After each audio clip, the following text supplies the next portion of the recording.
ஆடிப்பரப்பு மழையை பார்க்கின்றோம். உங்கள் அனைவரையும் அமர்வடிக்க 2021 பிரச்சாரமாக முதல் வார்த்தையாக என்னுடைய முதல் வணக்கம்.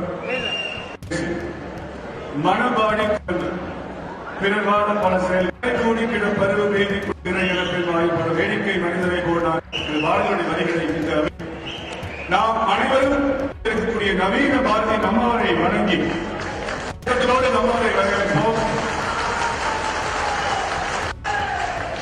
பெற்றிருக்கக்கூடிய மிகப்பெரிய ஒரு வரப்பிரசாதமான ஒரு தலைவர், பொக்கிஷங்கள் நிறைந்த ஒரு மாமனிதர், 3 வார்த்தைகளுக்கு சொந்தக்காரர் என்று சொன்னார். அது கண்டிப்பாக அஞ்சாமை நம் அனைவர் மனிதர்கள் நிறுத்தி சீரமைப்போம் தமிழ் என்ற ஒரு அருமையான மந்திரத்தோடு உங்களை மதுரை மண்டலத்தினுடைய அனைத்து இந்த விழாவிலே முறையாக மதுரை மண்டலத்தில் அழைத்து மகிழ்கின்றேன்.